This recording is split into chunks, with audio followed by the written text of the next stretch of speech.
सजनवा।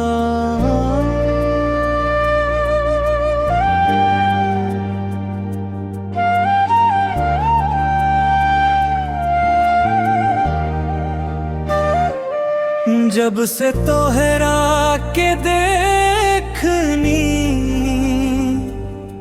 दिलवा बस तोहरे नाम हो गई। तोरे प्यार में दिलवा पागल भई, रात भर तोहरे सपना में खो गई।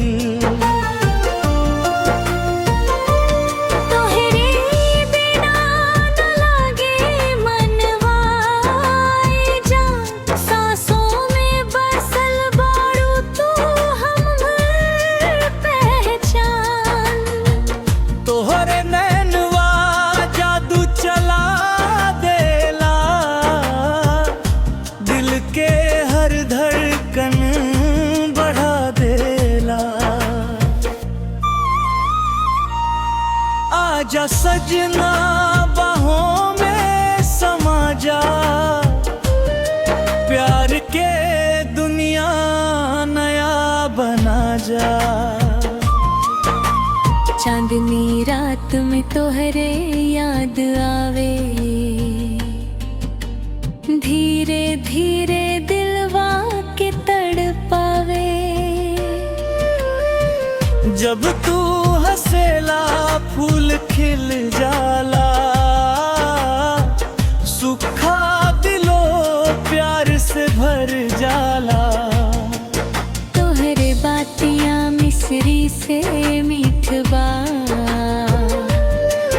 तोहरे बिना जिंदगी फीकी बा। हर जन्म में साथ निभाइब, तोहरे खातिर दुनिया भुलाइब।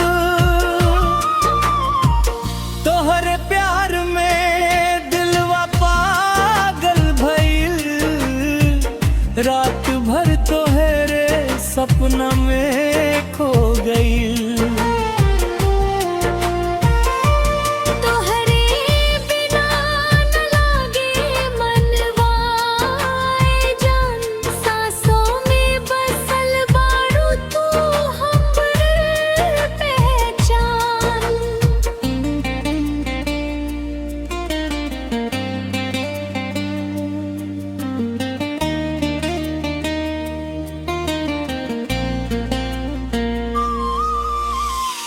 बरसात के बूंदिया जब गिर जाला,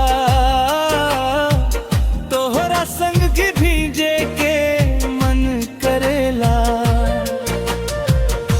हाथ पकड़ के तू साथ चल, प्यार के राहिया में दिल मचल।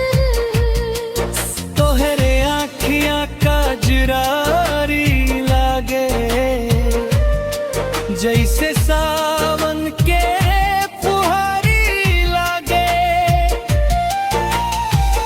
रूप तोहार चांद से प्यारा, तू ही लागे दुनिया से न्यारा। ऐसा जनवा सुन लार जिया, तोहरे बिना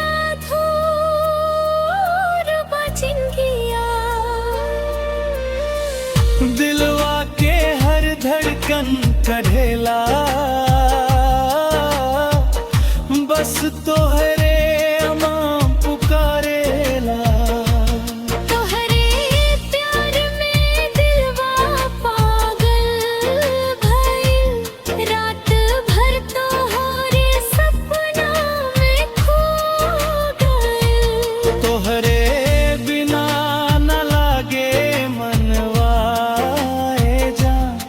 सांसों में बसल बाड़ू तू हमर पहचान।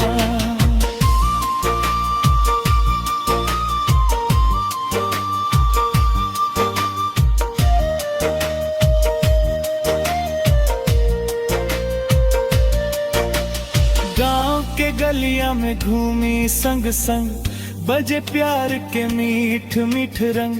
तोहरे खातिर सजनी बन जाइब,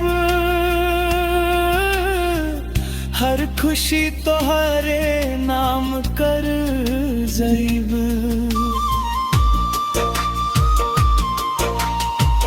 जब तू रूठ जलू दिल